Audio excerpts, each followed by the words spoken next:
অর্থাৎ তোমাদেরকে প্রশ্ন করা হবে। কি করা হবে? প্রশ্ন করা হবে। কি প্রশ্ন?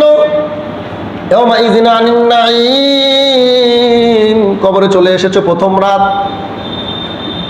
31st নাইট উদযাপন করো।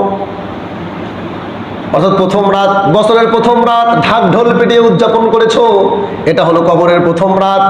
এখানে কি দিয়ে উদযাপন করবে? এটা কোন রাত? কবরের প্রথম রাত।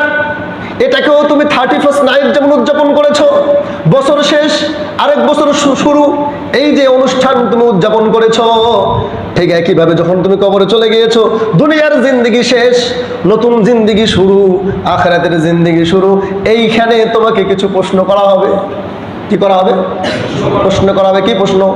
আনিন নাইম, আমি যে তোমাকে নিয়ামত রাজি দিয়েছি, সুস্থ একটা শরীর দান করেছি, আমি যে তোমাকে নাসিকা দিয়েছি নিঃশ্বাস নেওয়ার জন্য, আমি যে তোমাকে কান দিয়েছি শোনার জন্য, আমি যে তোমাকে ব্রেন দিয়েছি অনুধাবন করার জন্য, আমি যে তোমাকে সুস্থ মস্তিষ্ক দান করেছি তুমি পাগল নও, আমি যে তোমাকে জবান দিয়েছি সুন্দর করে মিষ্ট ভাষায় কথা বলতে পারো, আমি যে তোমাকে রক রেশা দিয়েছি যেগুলো দিয়ে রক্ত চলাচল করে, আমি যে তোমাদেরকে পা দিয়েছি যেই পা দিয়ে তুমি চলাফেরা করো, আমি যে তোমাদেরকে হাত দিয়েছি যেই হাত দিয়ে তুমি চলাফেরা করো। আজকে আমি প্রশ্ন করবো এগুলো নিয়ে। প্রশ্ন কি নিয়ে?